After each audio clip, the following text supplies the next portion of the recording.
حدیثیں لکھنے بیٹھا. پہلی مرتبہ اس موقع پہ میں نے وہ حدیث پڑھی، اتفاق سے اس سے پہلے میری نظر سے نہیں گزری تھی. موسیٰ علیہ السلام کی روایت ہے، اس میں سب سے بڑا گناہ کیا ہے؟ سب سے بڑا ہم سمجھتے ہیں کسی کو قتل کر دینا، غیبت کر دینا، زنا کر لینا، شراب پی لینا ہے، ہم تو اس کو سمجھتے ہیں. اس حدیث میں تھا سب سے بڑا گناہ یہ ہے ماں باپ بلائیں اور میں کہہ دوں میرے پاس ٹائم نہیں ہے.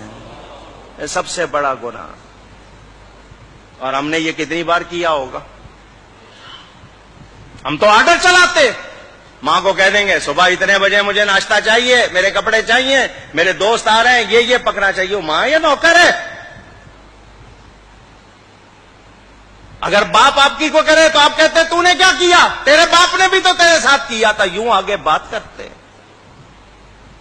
یہ گھروں میں خرابیاں اسی لیے آئی ہیں کہ تربیت، پہلے جوائنٹ فیملی گھر مل کے رہتے تھے، دادا دادی نانا نانی سکھاتے تھے. اب الگ رہنا سکھانے والا ہو گیا ٹی وی کیبل. کیا سیکھو گے؟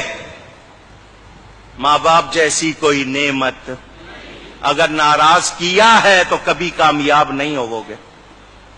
اکثر لوگ آتے ہیں مولانا صاحب بندش ہو گئی، کاروبار نہیں چل رہا. میں کہا جاؤ ماں باپ کو راضی کرو، اور جن کے ماں باپ دعائیں کرنے والے ہوں وہ کبھی پیچھے نہیں رہتے.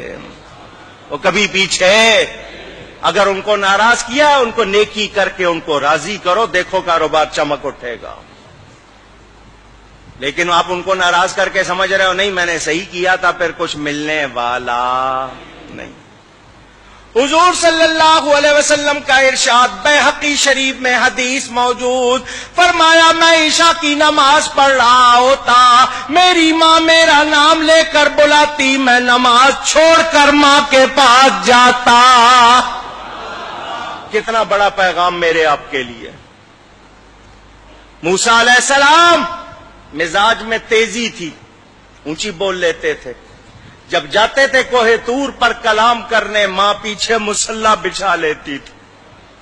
یا اللہ میرے موسیٰ کے مزاج میں تیزی ہے، بات کرتے ہوئے آواز اونچی ہو جائے تو معاف کر دینا. نبی تھے وہ، معصوم. ماں ہوتی ہے، دعا کر رہی ہے، ماں کا انتقال ہو گیا.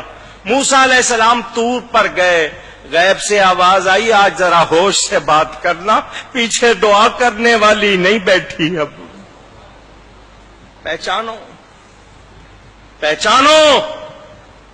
ہمارے گھروں میں بے برکتی اسی لیے ہے کہ ہم نے ماں باپ کی قدر بلا دی. مگر ماں باپ بھی بڑے عجیب ہو گئے، انہوں نے اولاد کے حقوق نہیں پہچانے.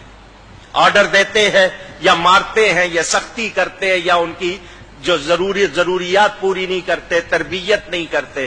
دونوں کو ٹھیک ہونا پڑے گا. اولاد پر ماں باپ کے 6-7 حق ہیں، ماں باپ پر اولاد کے 80 سے زیادہ حقوق ہے. پتہ سیکھتے نہیں. میری پوری تقریر اس موضوع پر بھی ہے، اس کی بھی ریکارڈنگ ہے، دیکھ لینا، سن لینا. پہچانو، کوشش کرو، اپنے معاشرے کو ٹھیک کرو. جہاں ماں باپ کی قدر نہیں ہوگی وہاں برکت. کتنے واقعات ہیں، عجیب عجیب واقعات. یہ واقعہ میں نے آپ کو کئی مرتبہ سنایا ہوگا، ایک بار پھر سن لو. موسیٰ علیہ السلام جا رہے ہیں، لمبا سفر ہے. اللہ نے فرمایا موسیٰ پیدل سفر کر لو گے یا سواری چاہیے؟ یا اللہ سواری مل جائے تو آسانی ہوگی. فرمایا یہاں ہمارا ایک بندہ ہے، جاؤ اس کے پاس، وہ تمہارے لیے سواری کا انتظام کرے گا. موسیٰ علیہ السلام چلے گئے ان کے پاس. وہ بندہ نبی نہیں تھا، اللہ والا تھا. فرمایا میں اللہ کا نبی موسیٰ علیہ السلام. اس نے قدر کی، عزت کی. حکم.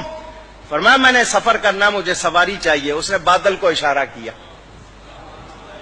اس بندے نے، بادل نیچے آ گیا. فرمایا اس پر بیٹھ جائیے، جہاں کہیں گے پہنچا دے گا. موسیٰ علیہ السلام نبی ہیں، نبی کے ذریعے اس کی شان دکھانی تھی اللہ نے، نبی کی زبان سے لوگوں کو پتا چلے. موسیٰ علیہ السلام بیٹھ گئے اس پر. بادل جب اونچا ہوا، یا اللہ اس بندے کو یہ کمال کیسے مل گیا؟ اللہ نے فرمایا موسیٰ اس نے اپنی ماں کی بڑی خدمت کی، اپنی ماں کی بڑی خدمت کی، اس کی ماں نے ایک دعا دی تھی. اس کی ماں نے کہا تھا یا اللہ میرے بیٹے نے میری کوئی بات نہیں ٹالی، تو اس کی نہ ٹالنا. اس نے میری کوئی بات کبھی ٹالی نہیں، تو اس کی نہ ٹالنا. بس ہم اس کی ماں کی دعا کی وجہ سے اس کی ہر بات کو پورا کر دیتے. اندازہ کرو ماں باپ کی قدر پہچانو.